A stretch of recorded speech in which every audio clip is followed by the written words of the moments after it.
የጌታ ጸጋና ሰላም ይብዛላችሁ። እንዴት ሰነበታችሁ? ለጌታ ክብር እንስጥ።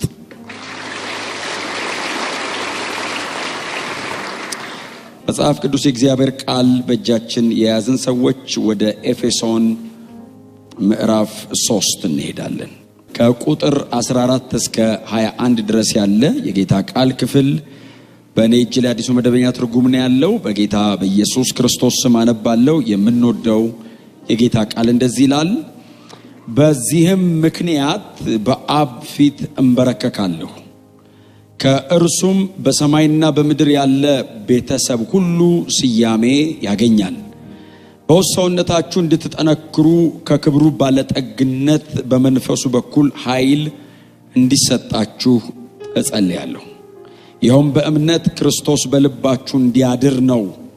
ደግሞም ስር ሰዳችሁ በፍቅር ታንጻችሁ የክርስቶስ ፍቅር ስፋቱ፣ ርዝመቱ፣ ከፍታውና ጥልቀቱ ምን ያህል እንደሆነ ከቅዱሳን ሁሉ ጋር የመገንዘብ ኃይል እንድታገኙ ነው።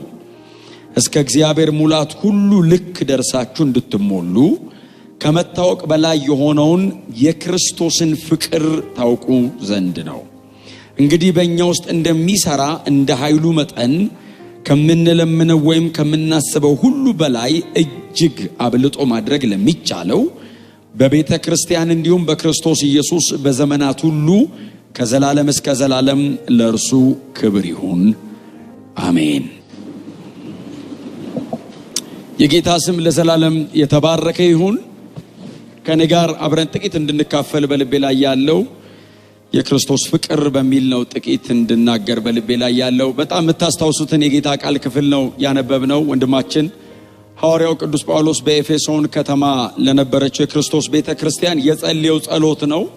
የጳውሎስ ጸሎት ነው። እንግዲህ በተለያየ አጋጣሚ በመጽሐፍ ቅዱሳችን ላይ እነዚህን 13 ደብዳቤዎች እንግዲህ በስሙ የተመዘገቡ 13 ደብዳቤዎች አሉ። ምናልባት ደግሞ እንዳልኳቸው ዕብራውያንም ደግሞ የእርሱ ከሆነ አንድ 14 ደብዳቤ ጳውሎስ አዲስ ኪዳናችን ላይ የመጻፍ ዕድል አግኝቷል እና በጻፋቸው ደብዳቤዎች ሁሉ ላይ ምናልባት ከሁለቱ ውጪ ከገላትያና ከዕብራውያን ውጪ ጳውሎስ በብዙ ደብዳቤዎቹ ላይ ለነበሩት አብያተ ክርስቲያናት ይጸልያል፣ ለቅዱሳን ሁሉ ይጸልያል። ከጸለያቸው ጸሎቶች መካከል አንዱ በዚህ በኤፌሶን ምዕራፍ 3 ላይ የቀረበ ጸሎት ነው።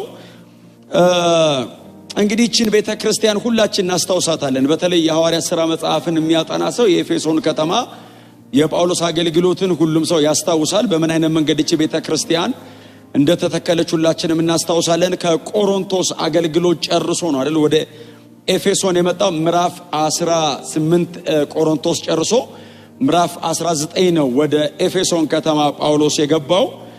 የትንሹ እስያ ከግሪክ አገልግሎቱን ጨርሶ ወደ ትንሹ እስያ ወይንም ደግሞ ከግሪክ ጨርሶ ወደ ቱርክ አካባቢ የሄደበት ወቅት ነው ይሄ የምዕራፍ 19 ታሪክ። እና ጳውሎስ ወደ ኤፌሶን ከተማ ሲገባ ያገኘው እንደዚህ አይነት ብዙ ሕዝብ አይደለም ያገኘው። መጀመሪያ ገና ወደ ኤፌሶን ከተማ ሲገባ 12 ሰዎችን አገኘው ነው ያለው። እና እነዛን 12 ሰዎች ሲያገኛቸው የጠየቃቸው የመጀመሪያ ጥያቄ ባመናችሁ ጊዜ አይደል ያላቸው። ምክንያቱም እነዚህ ሰዎች ከማመን አልፈው ደቀ መዛሙርት ናቸው። ደቀ መዝሙር ከማመንም ይዘላል አይደል። ደቀ መዝሙር ኢሚቴተር ነው። ከማመን አልፎ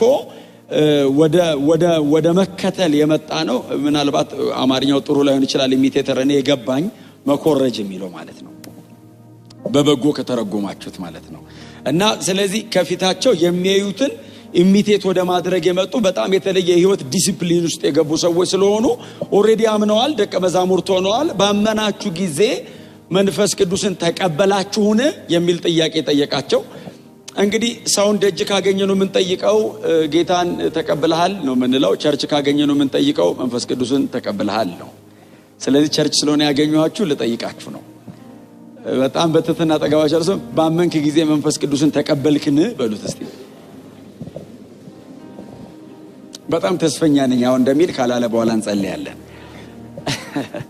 ጌታ ይባረክ። እና ባመናችሁ ጊዜ መንፈስ ቅዱስን ተቀበላችሁን ሲላቸው የመለሱለት መልስ እንኳን ልንቀበለው መኖሩን እንኳን አናውቅም ነው አይደል። በጣም ከባድ መልስ ነው። ማን ነው መንፈስ ቅዱስ? ምንድነውስ የሚያደርገው? ይሄንን ጥያቄ መልሰው ለጳውሎስ ሲጠይቁት ጳውሎስ ቁጭ አድርጎ አይደለም ያስተማራቸው እንደዚህ 12ቱም ላይ መጀመሪያ እጁን ጫነ ነው የሚለው። ምክንያቱም መንፈስ ቅዱስ ደጁ ሆኖ ማስረዳት ከባድ ነው። ውስጥ ይግባና ብንማማርን በቀላሉ ይገባቸዋል አለ አይደል? እንዲገባን ክርስትናን ያለ መንፈስ ቅዱስ መኖር አይደለም ማሰብ አይቻልም አይደል? በህይወት ያኖረን መንፈስ ቅዱስ ነው። አሁን ኢየሱስን በአካል የሚያውቀው እዚህ ቤት የለም አይደል? ኢየሱስ የተሰቀለ ቀን የነበራለ እዚህ ቤት እንደተሰቀለ ግን ሁሉም ሰው እርግጠኛ ነው። ይሄንን እርግጠኝነት ውስጣችን ያስቀመጠው መንፈስ ቅዱስ ነው። ክብር ለዘላለም ለእርሱ ይሁን። በእውነት መንፈስ ቅዱስን የሰጠን አብ ክብር ይሁንለት እና ያለ መንፈስ ቅዱስ ስለማይሆን 12ቱም ላይ እጅ ጫነ። በጣም የሚያስደንቀኝ ሁሉም ተቀበሉ የሚል ቃል አለ። ሁሉም መንፈስ ቅዱስን ተቀበሉ። ለመቀበላቸው ምልክት የሚሆኑ በልዩ ቋንቋ ተናገሩ። ከመካከላቸው ደግሞ አንዳንዶቹ ትንቢትን ተናገሩ ይላል። ይሄ የመጀመሪያ የዚች ቤተክርስቲያን የመተከሉ የመጀመሪያ ልምምዳቸው ነው። መንፈስ ቅዱስን ተቀበለች ቤተክርስቲያኒቱ። በጣም ፔንቴኮስታል አይነት ናት። ሁሉም ተቀብለዋል። ሁሉም በልዩ ቋንቋ ይናገራሉ። በመካከላቸው አንዳንዶቹ ደግሞ ትንቢትን ይናገራሉ። ከዛ ቀጥሎ ለ2 ዓመት ከ3 ሳምንት ያክል ረጅም ጊዜ ፈጀበት እነዚያን ደቀ መዛሙርት ሰብስቦ የእግዚአብሔርን ቃል ማስተማር ነበር እና ጳውሎስ ድፍን 3 ዓመት ነው የተቀመጠው። 2 ዓመት ከ3 ሳምንቱ ግን ትምህርት ነበር። በጣም ሶሊድ የሆነ ትምህርት ነው። በየዕለቱ እያገኘ ያስተምራቸው ነበር የሚል ቃል አለ እና የጳውሎስ ኤፌሶን ከተማ አገልግሎት በጣም ስኬታማ ነበር። ከተማይቱን በወንጌል ከመድረስና ሰዎቹን ከማስተማር በዘለለ ፍሬያማ ነበር ጳውሎስ። ለምሳሌ እንደነ ቆላሲያስ አይነት በጣም አስደናቂ የሆኑ ቸርቾች የተተከሉት በጳውሎስ የኤፌሶን ከተማ ተማሪ በነበረው በነኤጳፍራ ነበር እና ጳውሎስ በጣም በፍሬ የተሞላ አገልግሎትን በኤፌሶን ከተማ አገልግሏል። 3 ዓመት ያክል እዚህ ከተማ ተቀመጠ። ምናልባትም በጳውሎስ 4 ሐዋርያዊ ጉዞዎች ውስጥ የኤፌሶንን ያክል ረጅም እድሜውን፣ ጉልበቱን፣ ዕውቀቱን፣ አቅሙን የጨረሰ ቦታ የለም። ያለውም በሙሉ ኢንቨስት አድርጎኖችን ቤተክርስቲያን ጳውሎስ ያገለገላት። ከተተከለችም ከጸናችም በኋላ እንዲሁ ትቷት አልሄደም። ለሚያምነው እውነተኛ መንፈሳዊ ልጁ ለነበረው ለጢሞቴዎስ ነው። እሱን ነው በቤተክርስቲያኒቱ ላይ እረኛ አርጎ ሾሞ ጳውሎስ ወደሚቀጥሉ አገልግሎቶች ሄደ። በኋላ ላይ ከጥቂት ዓመታት በኋላ እቺን ቤተክርስቲያንና ከተማዋን አገልግሎታቸውን እያሰበ ጳውሎስ ይሄንን ደብዳቤ ለቤተክርስቲያኒቱ 60 ዓመተ ምህረት ላይ ሮም እስረኛ በነበረበት ወቅት ይሄን ደብዳቤ ጽፏል። ስለዚህ ደብዳቤ የተጻፈው 60 ዓመተ ምህረት አካባቢ ነው። የጻፈው ጳውሎስ ነው። የተጻፈው እስር ቤት ነው እና ከጳውሎስ የእስር ቤት ደብዳቤዎች መካከል ከ5-6 የሚሆኑ ጽፏል። ከነሱ መካከል አንዱ የኤፌሶን ደብዳቤ ነው። ክብር ለኢየሱስ ይሁን እና በጣም ጠንካራ ደብዳቤ ነው። እጅግ በጣም ጥልቅ የሆነ ትምህርት ያለበት ደብዳቤ ነው እና ይህንን ደብዳቤ 60 ዓመተ ምህረት ላይ ለቤተክርስቲያኒቱ ይጽፋል። ደብዳቤው ምናልባት ዛሬ ማታ አንብባችሁ እንደምትጨርሱት በጣም ተስፋ አደርጋለሁ። አጭር ነው ደብዳቤው፣ በጣም አጭር ነች። 6 ምዕራፍ አካባቢ ነው ያለው። ወደ 6 ምዕራፍ አካባቢ ነው ያለው። 155 ቁጥር ይመስለኛል። ወደ 3039 ቃላት ነው ያለው። 155 ቁጥር 3039 ቃላት። እናንተ በአንድ አዳር ብዙ መጽሐፍ የምትጨርሱ ሰዎች ትመስላላችሁ እና ጎናችሁ ያለው ሰው ኤፌሶንን ዛሬ እንጨርሳታለን በሉት። ጌታ ይባረክ። እና እቺን ደብዳቤ ለዚች ቤተክርስቲያን ይጽፋታል። አዲስ ኪዳናችን ላይ ካሉ ያስተምህሮ መጽሐፍት ከምንላቸው ዶክትሪናል ቡክስ ከምንላቸው መካከል ከሮሜ ቀጥሎ ሁለተኛው መጽሐፋችን ይሄ የኤፌሶን ደብዳቤ ነው። የጳውሎስ መንፈሳዊ ጥልቀት፣ የዕውቀቱ ጥልቀት በጣም የታየበት ደብዳቤ ነው። እንድታነቡት ነው ይሄን ሁሉ የምናገረው። ከምዕራፍ 1 እስከ ምዕራፍ 3 እኛ ደቀ መዛሙርት ወይንም አማኞች በጌታ በመሆናችን የምናገኛቸው መንፈሳዊ በረከቶች በጣም በዝርዝር ተጽፈዋል። ከዛ ከምዕራፍ 4 እስከ ምዕራፍ 6 ደግሞ አንድ አማኝ መሬት ላይ ሲኖር እንዴት መኖር አለበት የሚለውን ደግሞ ጳውሎስ በዚህ በሁለት ከፍሎ ያስቀምጧል። ከምዕራፍ 1 እስከ ምዕራፍ 3 ስፍራ ነው። ከምዕራፍ 4 እስከ ምዕራፍ 6 ሰፈር ነው። በጣም ፖዚሽናል ሆነናል። ብዙዎቻችን በአብ ቀኝ ነን ያለነው። በጣም ብዙ ጊዜ የምናስተጋባው ትምህርት ስለሆነ እውነት ነው፣ የማይካድ ነው። ግን ደግሞ አዲስ አበባም ናችሁ፣ በፍጹም እንዳትክዱሱን። እዚህም ናችሁ። አሁን በጣም ብዙ ሰው የለውም ይላል። ልክ ነው። አሁን እዚህ አላችሁ፣ ሌላ ቦታ የላችሁ። እዚህ አላችሁ። ጎናችሁ ያለው ሰው እዚህ አለህ በሉት፣ እንዳልስትህ በሉት፣ ንኩትና እዚህ አለ። ጌታ ይባረክ። ባላንስ በጣም ያስፈልገናል አይደል? የኤፌሶን ደብዳቤ በጣም ባላንስ አለው። በጣም አስደናቂ በሆነ መንገድ መንፈሳዊ ስፍራ ያለው እዚህ ደብዳቤ ላይ ነው። ቀጥሎ እዛ በአብ ቀኝ የተቀመጠው ሰው ደግሞ ኤፌሶን እንዴት መኖር አለበት የሚለውም ደግሞ በተብራራ መንገድ በዚህ ደብዳቤ ላይ ተቀምጧል። እና ይሄንን ደብዳቤ የተጸለየ ጸሎት አለው። እሱን ጸሎት ነው ዛሬ አብረን በጣም ጥቂት ከዛ ጸሎትም ላይ የክርስቶስን ፍቅር ነው ጳውሎስ በጣም አስገራሚ በሆነ መንገድ ስለሚያቀርባት እሷን ነው ዛሬ አብረን እንድንካፈል በልቤ ላይ ያለው። ይሄ ደብዳቤ ከሌሎቹ የሚለየው ሁለት ጸሎት የተጻፈበት ደብዳቤ ነው፣ ወይንም ጳውሎስ ደጋግሞ የጸለየበት ደብዳቤ ነው። ምዕራፍ 1 ላይ ከቁጥር 15 እስከ 21 ድረስ የመጀመሪያውን ጸሎት ጸልየዋል። እንደገና ጳውሎስ ደግሞ ይጸልያል ለዚህ ቤተክርስቲያን። በጣም አይኑ ኤፌሶን ቸርች ላይ ነው። ጳውሎስ ከጻፋቸው መልእክቶች መካከል 3ቱ የዚህ ቤተክርስቲያን ናት። ኤፌሶን እንዳልኳችሁ ለቸርቹ ነው። አንደኛና ሁለተኛ ጢሞቴዎስ ደግሞ ለመጋቢያው ነው የተጻፈው። ስለዚህ ምን ያህል ጳውሎስ ኤፌሶን አካባቢ እንደሚቆይ እዩት።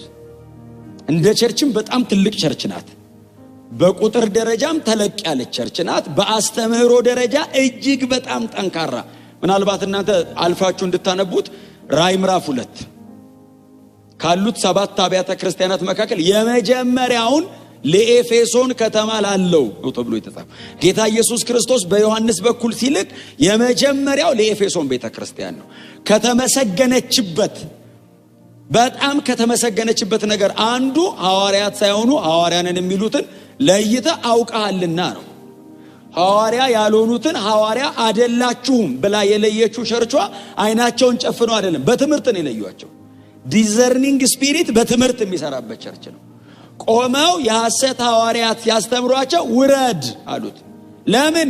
ጤናማውን እናቀዋለን። በእውነት ዕውቀት ነው ያኛውን የሚያራግፉትና በጎ ነገር አለ። ምን ሲባል ሐዋርያ ሳይሆኑ ሐዋርያንን የሚሉትን ለይተሃል። በጣም ከባድ ነው በእነሱ ዘመን መለየት ከመካከል ስለሚወጡ።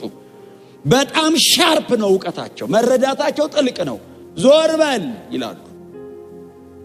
እና በጣም ጠንካራ የእግዚአብሔር ቃል መረዳትና እውነት ያላት ቤተክርስቲያን ናት። ስለዚህ ጳውሎስ ደጋግሞ ይጸልይላታል። እና አንዱ ጸሎቴ ነው በዚህም ምክንያት አባትነት ሁሉ ከሚሰየምበት ከፊት እንበረከካለሁ። ክብር ለኢየሱስ ይሁን። እንበረከካለሁ ይላል። በጣም ጠንካራ ጥልቅ ጸሎት ሊጸልይ ስለሆነ እንበረከካለሁ ይላል። አይሁዳውያን ቆመው ነው የሚጸልዩት። በጣም የተለየ ነገር ካላቸው ነው የሚንበረከኩት። ጳውሎስ በዚህ ምክንያት አባትነት ሁሉ ከሚሰየምበት ከፊት እንበረከካለሁ። ተንበርክከው ይጸልያሉ። መጽሐፍ ቅዱሳችን ላይ ሙሴ ተንበርክኮ ጸልዮአል፣ እዝራ ጸልዮአል፣ ዳንኤል ጸልዮአል፣ ሕዝቅኤል ጸልዮአል፣ ጌታችን ኢየሱስ ክርስቶስ ተንበርክኮ ጸልዮአል። ጳውሎስ ደግሞ ይንበረከካል። እምንበረከከው አባትነት ሁሉ ከሚሰየምበት ከፊት ነው። በዚህ ምክንያት ጳውሎስ ሲጸልይ የሚያስቀምጠው ነገር አለ። ከላይ አስቀምጧል። በእናንተ መካከል የእግዚአብሔርን የክብሩን የሚስጥር ባለጠግነት እገልጥ ዘንድ እግዚአብሔር ሰጥቶኛል ይላል። እናንተ በክርስቶስ ኢየሱስ ያለውን በክብር ባለጠጋ የሆነውን የእግዚአብሔር ሚስጥር እንድታውቁ በመካከላችሁ አለው። በዚህ ምክንያት እጸልያለሁ። ይህንን መረዳት እንድትችሉ እንበረከካለሁ ይላል ጳውሎስ። የሚንበረከክበትን ምክንያት ከላይ የዘረዘረው ይመጣል። በእርግጥ በዚህ ምክንያት ይላል። እናንተ ጊዜ ስታገኙ በኋላ አንብቡት። ምዕራፍ 3 ላይ ከቁጥር 1 ጀምሮ ይዘረዝረዋል። ምክንያት አለው። በጣም ጥልቅ ስለሆነው ስለ እግዚአብሔር ሚስጥር ስለ ክርስቶስ ኢየሱስ። ስለዚህ ምክንያት እኔ እንበረከካለሁ። ይሄንን አሕዛብ እንዲረዱት እንበረከካለሁ። ለአይሁድ ታቀዱ የነበረው ነገር ወደ አሕዛብ ፈሷል። ይሄንን እንድትረዱ እንበረከካለሁ። ክብር ለኢየሱስ ይሁን። አባትነት ሁሉ የሚሰየምበት አባትነት ሁሉ የሚሰየምበት የሚለው አብ የሁሉ ነገር ምንጭ ነው ሶርስ ነው። እምለምነው የምጠይቀው ነገር እጅግ በጣም ሰፊ ስለሆነ እምንበረከከው እሱ ፊት ነው። ምንም ነገር ተለምኖ የማይታጣበት ነው። የሚያስፈልገኝን ነገር በሙሉ እንበረከካለሁ፣ ይሰጠኛል። ለቤተ ክርስቲያን ልለምን ነው፣ እንበረከካለሁ፣ ይሰጠኛል። ይሄንን ማንም ሊያደርግልኝ አይችልም። እምንበረከከው በሱ ፊት ነው። ጳውሎስ የጸሎት ሰው ነው። በየትኛውም አጋጣሚ ይንበረከካል፣ በየትኛውም አጋጣሚ ይጸልያል። የሚጸልየው ግን በአብ ፊት ነው። የሚጸልየው ለቤተ ክርስቲያን ነው። በጣም ጸሎት የሚያስፈልገው ሰዓት ነው። ጳውሎስ ይሄ ሰዓት እስር ቤት ነው። ለዛውም የሮም እስር ቤት ነው። ማሜርታይን ውስጥ ነው ያለው። እጅግ ጸሎት ያስፈልገዋል ከእስር ቤት እንዲወጣ። ጳውሎስ እንደዚህ ይላል፣ እጸልያለሁ። ለማ? ለእናንተ። ኤፌሶን ከተማ በጣም ሴሌብሬት ሲቲ ናት። ኤፌሶን በጣም ዘመናዊ ከተማ ናት። ኤፌሶን ህዝቧም ከነበረው ሶሳይቲ መካከል እጅግ በጣም በኑሮ የተሻለ ነው። ከሮም ቀጥሎ ሁለተኛ የመንግስት መቀመጫ ከተማ ነች። በጣም ጥሩ ስራ እየሰራ ለሚኖረው ህዝብ እስረኛው ይጸልያል። ሼን እጁ ላይ ያለ እግሩ ተይዟል፣ እስር ቤት ነው ያለው። ለእናንተ እኔ ጸልያለሁ፣ ጸልዩልኝ ይላል ምዕራፍ 6 ላይ። የሚጸልዩለት ግን እንዲፈታ ሳይሆን አንደበቴን ስከፍት የምናገረው እንዲሰጠኝ ነው። ከዚህ በኋላ ጳውሎስ ሄዶ አፉ የሚከፈተው የት ነው? ፍርድ ቤት። አሁን ወጥቼ ቸርች መጥቼ እሰብካለሁ አይደለም የሚለው፣ ኮርት ላይ ልቆም ስለሆነ እዛ ስቆም እንሰብከውን እንዲሰጠኝ፣ ከእስር ቤት እንዲወጣ አይደለም ይጸልየው። አሁን እሱ ተንበርከኮ ግን ለነሱ እየጸለየ ነው። አባትነት ሁሉ ከሚሰየው ከፊት እንበረከካለሁ። ዋው! ሰዎቹ የተለየ ነው አይደል? መነካታቸው ሩቅ ናቸው። እግዚአብሔር ወደዚህ ያስጠጋን። የጸለዩን ጸሎት አንብበነዋል አብረን። ምናልባት ሁሉንም መናገር አልችልም፣ ግን እንደው ጥቂቷን በውስጥ ሰውነታችሁ በመንፈስ እንድትጠነክሩ ስርና መሰረታችሁ በፍቅር የጸና እንዲሆን ጸሎቱን ይዩት። አላውቅም ዘንድሮ ምን ያህል እንደዚህ እናንተ ምትጸልዩ ይመስለኛል፣ ግን እንደዚህ ግን አይጸልይ ማለት አልተረሳም። እንደ ጸሎት በውስጥ ሰውነታችሁ በመንፈሱ እንድትጠነክሩ። የሰውየው የዚህ አይነት ነው። ብዙዎቻችን እንወደዋለን፣ ስለዚህ ብዙ እናጠናለን። ስለዚህ ሰውዬ መጽሐፍ ቅዱስም ከጌታ ከኢየሱስ ክርስቶስ ቀጥሎ አዲስ ኪዳን በጣም ሰፊ ሽፋን ያለው የሰውዬ ነው። ከኋላ ነው የመጣው። 3/4ኛውን ይዞት ሄዶ እሱ ባይዘ ኒው ቴስታመንት 3/4 የተጻፈው በሱ እጅ ነው። ከኋላ እኮ ነው የመጣው። ከ27 መጽሐፍ 14 ያዋጣው እሱ። እንዴ አብሮ የኖረ ስንት የተነካካ በአይኑ ያየ ሐዋርያ ያያለ እሱ ከኋላ መጥቶ አይቶት እኮ አያውቅም ኢየሱስን። አየሁት የሚለውን በብልጭታ ነው። 3 ዓመት ተኩል ኖሮ ያልጻፈ አለ። ይሄ ሰውዬ ከኋላ መጥቶ ጻፈው አለው። ክብር ለኢየሱስ ይሁን። እሱ 14 መጽሐፍ ብቻ አይደለም። ሐዋርያ ሥራ እኮ 70% እኮ የሱ ታሪክ ነው። ሉቃስ ወንጌል እኮ የሱ ስብከት ትንታኔ ነው። አዲስ ኪዳን ወይ እሱ ጽፎታል ወይ የሱ ተጽዕኖ ያለበት ሰው ነው የጻፈው። እግዚአብሔር እድሜያችሁን እንዲያርገው። አሜን። እንደዚህ አይነት ሰው አሁን እዚህ ቤት መሰራት አለበት። በእውነት እንደዚህ አይነቶች ነው መሆን ያለብን። እና ሰውየው እሱ እስር ቤት ነው ያለው፣ እነሱ ደጅ ነው ያሉት። ለሱ ነው መጸለይ ያለበት እንደ ባለ አይምሮ። በጣም ጥልቅ መንፈሳዊ ሰው ስለሆነ ተንበርክኳል። እስር ቤት ውስጥ ለመንበርከክ አይመችም። እግር ብረት አለውና እግር ብረቱን እንደምንም አስተካክሎ ሰንሰለቱን እንደምንም አንፏቆ ቁስሉን ሲነካው እንዳያሟርጎ ይንበረከካል። አሁን እንደዚህ መንበርከከው ወንበር የለም። እስር ቤት ነው እንደምታውቁት፣ መሬት ነው በግንባሩ ተደፍቶ የሚጸልየው። እና በውስጥ ሰውነታችሁ በመንፈሱ በኃይል እንድትጠነክሩ። ሰውየው በውስጥ ሰውነቱ ጠንካራ ነው። ለዛ ነው እስር ቤት ቁጭ ብሎ ደጅ ላለ ሰው የሚጸልየው። የላይኛው ሰውዬ ደግሞ የተጎዳ ነው። እኔ አይደለም ያልኩት፣ ጴጥሮስ ራሱ ነው ያለው። እኔ አይደለም ያልኩት፣ ጴጥሮስ ራሱ ምን አለ? ሰውየው ሲታይ ሰውነቱ ደካማ ነው አለ። ደቀቅ ያለ ነው። አይተህ አትገምተውም። አፉን ሲከፍት ነው የምታውቀው። ደሞ የደሞ መቼ መጣ ነው ብለውት አፉን የከፈተ ቀን ብትንትንን ነው የሚያወጣ። ለነገስታት አይራራም እኮ ሰውየው። ለኖርማል ሰው እኮ አይደለም። ነገስታት እኮ ፊት ቆሞ እኮ ጌታን እኮ ይቀበላሉ። አግሪጳ እኮ ጌታን ተቀብሏል። በቃ ልፍታ ወደ ቤት ሂድ እኮ አለው። ጌታን የሚያስገድል ጉዳይ የተከሰሰ የስብከቱ ጥንካሬ እኮ ነው። እና ደቀቅ ያለ ነውና የሚለምንላቸው ከላይ ያለው ነገራችሁ እንዲያምር አይደለም የሚላቸው። የአርቲፊሻል የሆነው ፋሻል የሆነው ነገር አይደለም። ጄኒውን እንድትሆኑ ይሄ በውስጥ ሰውነታችሁ በመንፈሱ እንድትጠነክሩ ክርስቶስ በልባችሁ በእምነት እንዲያድር። ምን ማለት መሰላችሁ? ትክክለኛ ጳውሎስ የሚጠቀመው የግሪክ ቃል እየመጣ ቪዚት እንዲያረግ ሳይሆን ፐርማነንትሊ እንዲኖር።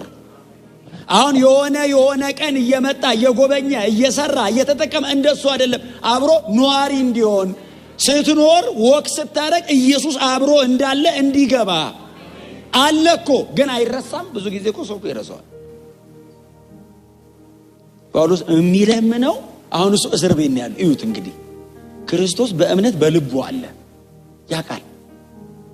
ለዛ ነው ባይዘው ከእስር ቤቱ የሚበልጠው ሰውየው። አይክዶም እኮ እስር ቤቱን በልጦት ነው። ሮሜ ላይ አንድ ቃል አንብብላችሁ በጣም ልባችንን ቀና የሚያረቃል። በጣም ብዙዎቻችሁ ደጋግማችሁ የምታነቡት ነው።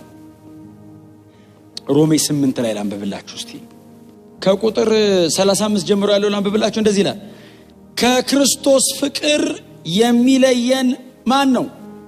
ጥያቄ ነው። ጮክ በሉና እስቲ ከክርስቶስ ፍቅር የሚለየኝ ማን ነው በሉ። ከዛ ይዘረዝራል። ከክርስቶስ ፍቅር የሚለየን ማን ነው ብሎ ጳውሎስ እየጠራ ነው ወደ ጉባኤ። የሚጠራቸው ነው። ችግር ነው ይላል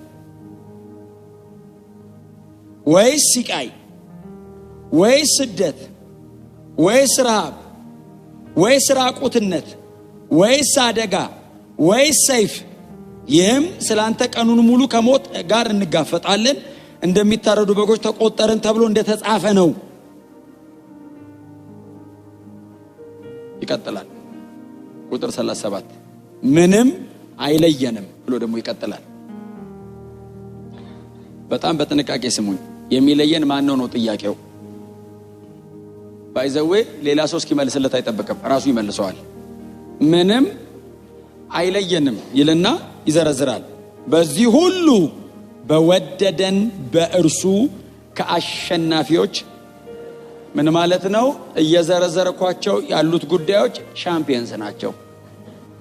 ችግር ብዙ ሰው አንበርክኮ ያውቃል። ሲቃይ፣ ስደት፣ ራቁትነት፣ ሰይፍ፣ ሞት ኦፍ ኮርስ እንዴ በጣም ብዙ ሰው አንበርክኳል። ምን ማለት ነው?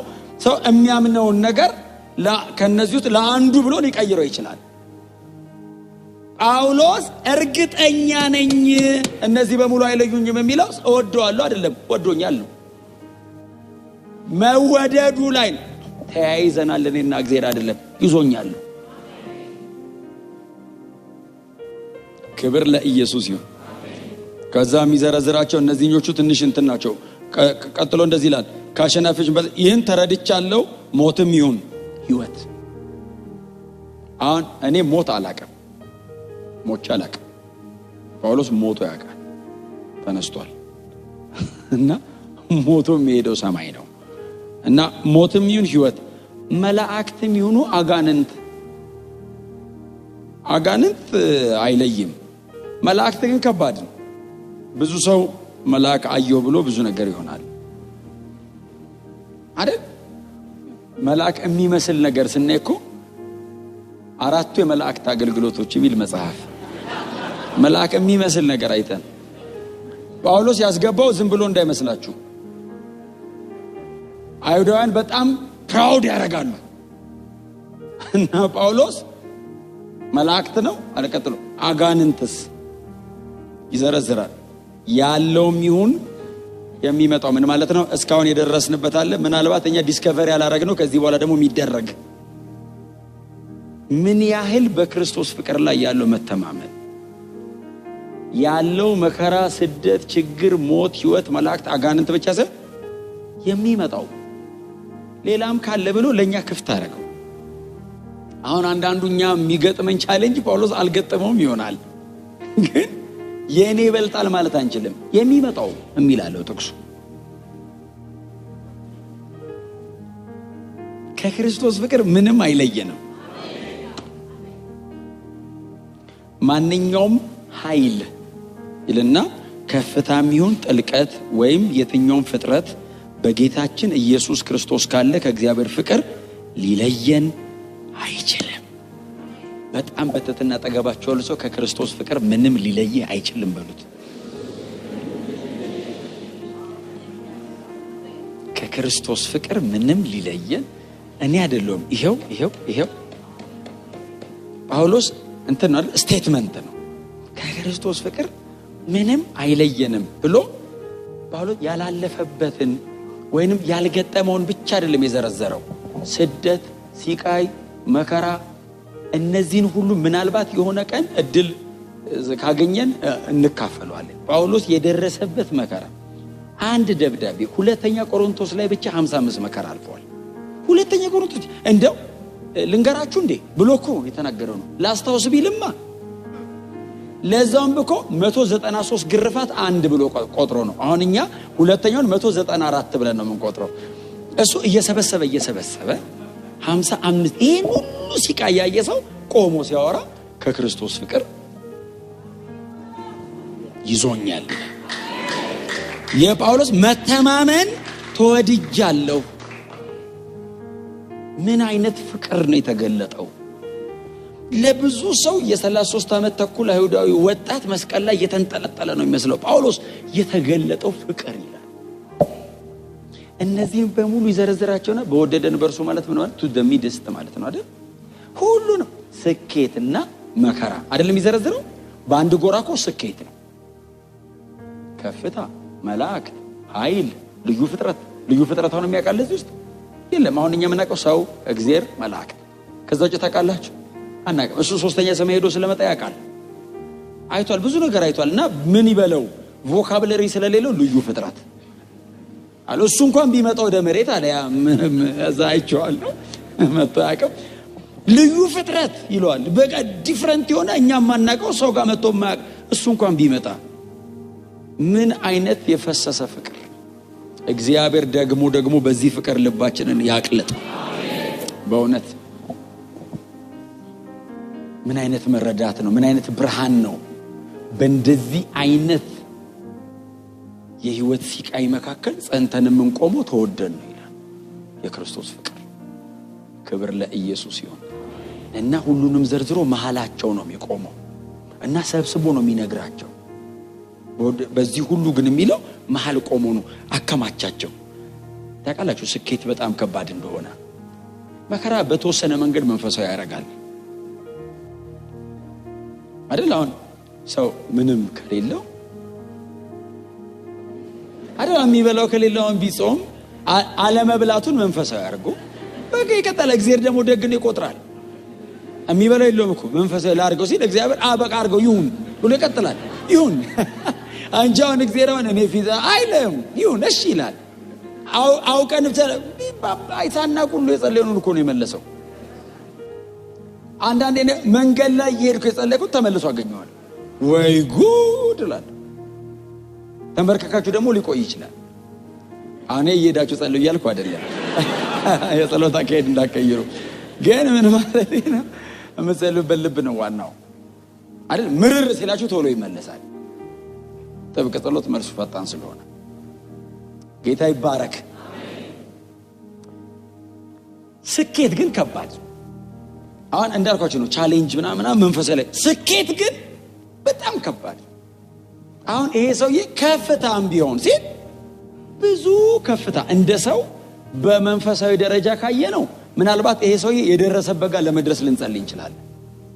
በከፍታ ደረጃ በጣም አይደል? አሁን ሶስተኛ ሰማዩን ይሄድ ያለ አይመስለኝም። ይሄደ ሊኖር ይችላል። የመጨረሻው ዘመን ስለሆነ ብዙ ሰው ይሄደ ስለሆነ አይታ ደግሞ የመጀመሪያ ቀን ስለሆነ ማን ጥያቄ አልጠይቅም። እየቆየን ስንሄድ ጠይቃቸዋል። ግን ሶስተኛ ሰማይ መላቸው አሁን ማንም ሰው እጄ መጣው የሚለው አይነት አይደለም አይደል? የጳውሎስ የመገለጥ ብዛት ይሏል። ደግሞ የደረሰበት መገለጥ ህይወቱን አፌክት አድርጎታል አይደል? ሰውየው ደርሶ ሲመጣ ፕራይድ አለ። ሄጄ መጣው ያለው ራሱ በድካም የታገሱኝ ብሎ እንጂ ያለ መጠን ሃምብል ነው ያደረገው። መሄዱ ይገለጥልኝ ብለን እንጸልያለን። ጥሩ ነው ይገለጥልን። ግን በጣም ይገርማችሁ ተገለጠልኝ። ቀጥሎስ ሞገያ ሰጠኝ ነው የሚለው። እንዳያስታበኝ ሞገያ ሰጠኝ፣ ኃይሉ እንዲገለጥብኝ ያለ መጠን ደግሞ በድካም የተመካው። በጣም ሃምብል አደረገው። መሄዱ ሩቅ ማየቱ በጣም ጥልቅ አወረደው። ከሰው መሃል አወጣው። መረሳት ፈለገ። መተው አማረው። ታውቃለህ? ሰው እንዳያስታውሰው ፈለገ። ያለ መጠን ደክማለሁ አለ። ለምን? ኃይሉ እንዲገለጥ። ጌታ ይባረክ። እና ሶስተኛ ሰማይ ትሪፕል ዳይሜንሽን አክሰስ አድርጎ እኔ እኮ አሁን የእግዚአብሔር መኖሪያ ገነት ገባው አለ። ከባድ አይደለም ይሄ ነገር? ፓራዳይዝ፣ የእግዚአብሔር መኖሪያ ገነት፣ ፍጹም ሐሴት ያለበት ቦታ ገባዋልና ሰው እማያየውን አየው አለ። አይታይም አለ፣ እኔ አየው አለ። ሊሰማ አይገባም አይቻልም፣ እኔ ሰማው አለ። ሊሰማ አይገባም አለ። በዚህ ማነር ሎፉል አይደለም። ሊሰማ አይገባም፣ ቀጥሎስ አይቻልም፣ ይገባው ይባል አይቻልም፣ እኔ ሰማው አለ። በጣም የተለየ ነገር ነው አይደል? እግዚአብሔር እያደረገለት የነበረው ሰማው አለ። አሁን አንደኛ ቆሮንቶስ ላይ የመላእክ ልሳን ብናገር እኮ ያለው እኮ ገምቶ አይደለም፣ ሰምቶ መጥቶ ነው። ሰምቶ መጥቶ ሄዶ ሰምቶ መጣና ብናገር ራሱ አለ። አሁን መገለጡ ሀምብል ስላደረገው ነው ፍቅር ከሌለኝ ያለው እንጂ ነገሩ እኮ ያስታበያል። ሊታበይ ሞክሯል። በይዞይ ሞጌ ሰጠው እኮ ለዛ ነው ጠቅ አረገው። አሁን አንዳንድ ባለፈው ተናገረ በልሳን ተናግሮ ሰው አጋንንት አውጥቶ የሆነ ተአምራና ሲደረገው ሰው ይተናነቃል፣ መጨበጥ ይከብዳል። ይጠባሃል፣ ልብስ ብቻህን ያልባሃል፣ ከባድ ነው። እውነት የሚሆን ነገር አይደለም። በሰላም ተናገሬ ልውረድ። እውነቴ ነገሩ ናቹራል ነው። መታበይ ሃምብል መሆን ነው ስፒሪቹዋል። ብትታበይ ልክ ነህ፣ ሰው ነህ። ሃምብል ኮንክስ መንፈሳዊ ሆነሃል። ነገሩ ሰላም ይታብ መውጊያ አስቀመጠልኝ አለ። አንሳው ለምንኩ አለ። ለማየት ያልጸለየ ሰው አይቶ ሲመጣ ለሞጊያው መጸለይ ጀመረ። እባክህ አላነሳም አለው። ለምን አለው? የደረስክበት መገለጥ ያስታብያል። የደረስኩበት መገለጥ በደረስኩበት መገለጥ በመገለጥ ብዛት እንዳለታበይ እኮ ነው ያለው። ምን ማለት ነው? የደረሰበት መገለጥ ሊያስታበየው እንደሚችል እግዚአብሔር አምኖበታል። እግዚአብሔር አምኖበት ነው የሰጠው። ትታበያለህ አለው። እዚህ ደርሶ የመጣ የለም። የመጀመሪያ ነው ያስታበያል። ስለዚህ ሃምብሎን እንድትኖር ያሳየው ነገር ከኔ እንዳይለይህ አለው። ምክንያቱም ትዕቢተኛን ሰይጣን አይደለም እግዚአብሔር ነው የሚቃወመው። ሰይጣንማ ጎሽ ጎሽ ነው የሚለው፣ ትዕቢተኛውን እግዚአብሔር ነው የሚቃወመው። ስለዚህ ተመልሶ ከኔ ጋር ያጣላል እና ሃምብል የሚያደርግ ነገር ልስጥህ አለው። እንዴት ትችላለህ ሲለው ሰፊሽንት የሆነ ጸጋ፣ ብቁ ጸጋ ሰጥሃለሁ፣ በቂ ጸጋ ሰጥሃለሁ እና ሲወጋ እንድትችለው የሚያደርግ ጸጋ ሰጥሃለሁ። እንደው እግዚአብሔር ግን አይገርምም? ከማትወጋ ነው ተወግተህ ብትችል ይሻለኛል። አሁን ሊያሰቃየው ፈልጎ ሳይሆን አብሮት እንዲኖር ፈልጎ፣ አለማሳየትም አልፈለገም፣ እንዲያለፍ ፈልጓል። ካየ በኋላ ደግሞ ታቢው እንዳይጠፋበት ፈልጓል። ስለዚህ አሳየውና መውጊያ ሰጥቶ ጸጋ ጨመረለት። እንዲህ ነው እኮ የሚያኖረን። እንዲህ ባላንስ እየሰራ ነው 70 ዓመት ምንም የኖርን ሳይመስለን የሚያልቀው እንጂ የጸለየው በሙሉ ቢሰጥ እኮ አትኖርም። የለመናችሁት በሙሉ ተንበርክከ አባስ አቤት ቢለ እንትን እሺ ያለ ቢሰጥ ላይፍ ቦሪንግ ነው። ከምር አይደለም እንዴ? እውነቴን እኮ ነው። ህይወት ስልችት ነው የሚለ ሲይዝብህ ሲያቆይህ ስጠኝ ስል እሺ እሰጥሃለሁ ብሎ 10 ዓመት ሲይዘው መጣ ብሎ ከ20 ዓመት በኋላ ሲመጣ እንደዛ ነው የሚያኖረን። እኔ ብቻ ነኝ እንደዚህ የምኖረው? መሬት ላይ የምኖሩት እንደሱ እኮ ነው አይደል? አሁን እኮ ህይወት እንደሱ ነው። ደግሞ ቻሌንጅ ወይ መከራ የላይፍ ባላንስ ነው አይደል? መከራ ሁሉ ነገር ልክ ሲሆን ቁጥሩ አይደለም። ህይወት ድክም ነው የሚለው ስክራች ሲኖረው እሱን ለማስተካከል ትጸልያለህ፣ ትጾማለህ፣ ታለቅሳለህ። መጣው ብሎ 10 ዓመት ይወስዳል።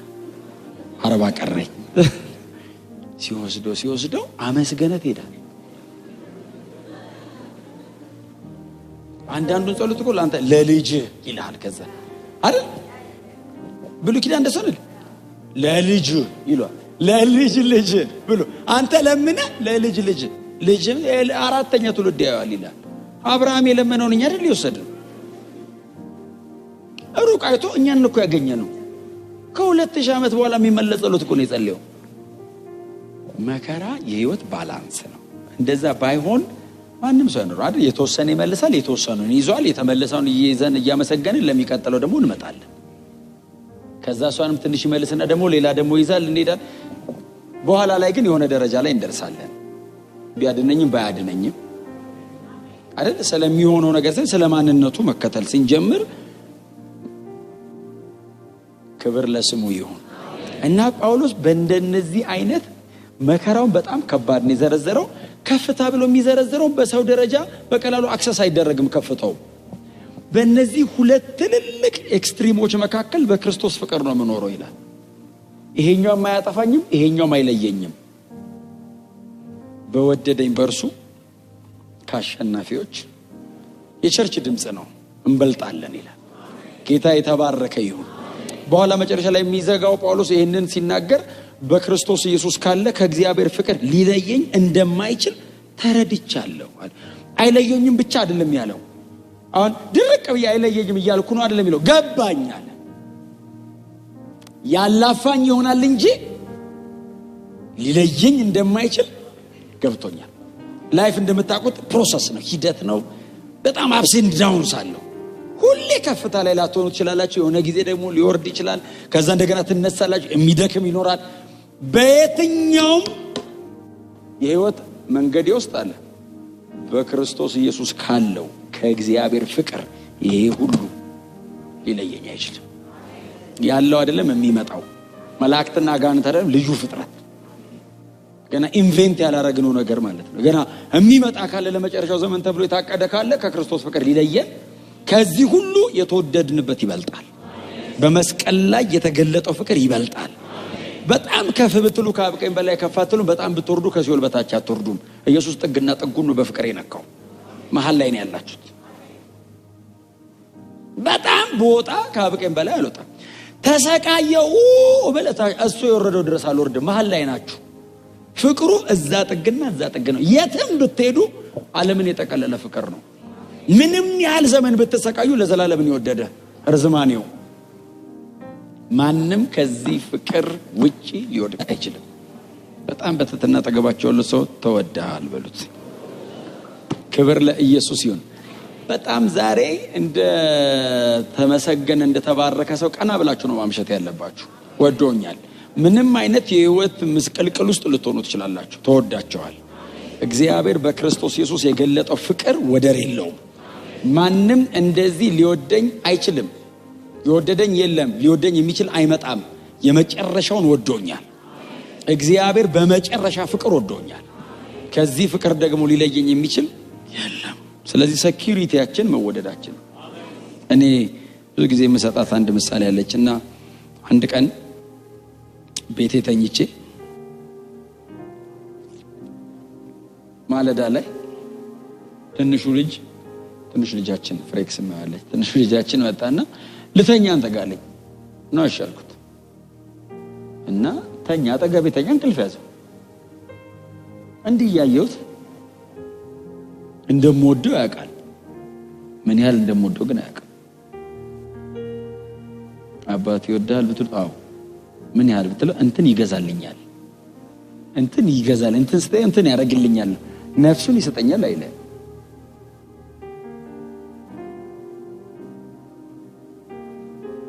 ወዲያው ተነሳውና በቃ ጸሎት ጀመርኩ። እንደምትወደኝ ነው የማውቀው እንጂ ምን ያህል እንደሆነ አላውቅም። እውነተኛ ፍቅር ፍርሃትን አውጥቶ ይጥላል። እንደሚወድ ከገባ እንደማይጥል ታውቃለህ።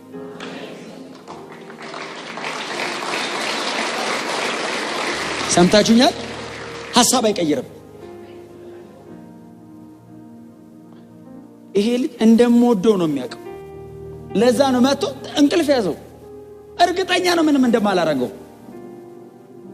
ማንም ሰው እጅ ላይ ተኛ ይችላል። እኔ እጅ ላይ ተኛ።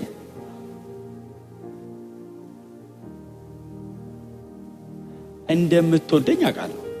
ምን ያህል እንደሆነ አስረዳኝ እየጸለይኩ እሱ ሲገባ የሆነ ቀን መንገድ ላይ ሐሳብ ቀይሮ ትቶኝ ይሄድ ይሆን? አትፈራውም። ልደክም እችላለሁ። ይወደኛል፣ ያነሳኛል። ልወድቅበት እችላለሁ፣ ብድግ ያደርገኛል።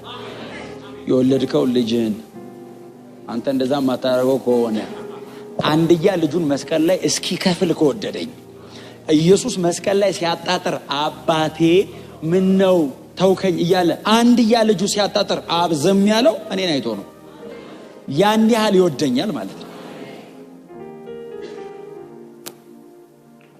እግዚአብሔር ይሄንን ፍቅር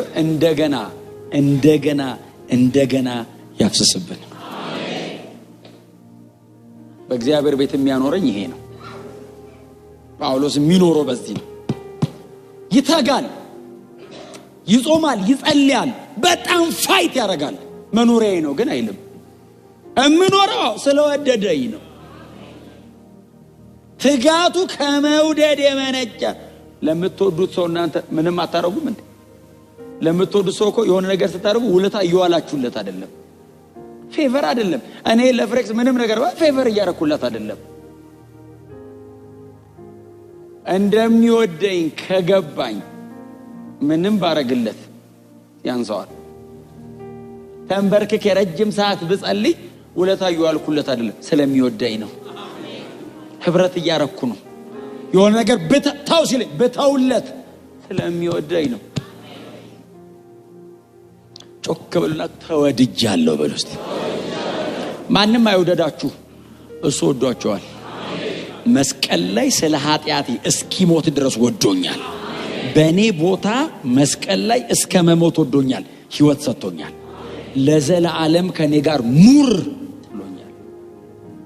በቃ ይሄ ብቃት ነው ለኛ በእግዚአብሔር ቤት የምንኖርበት ብቃት።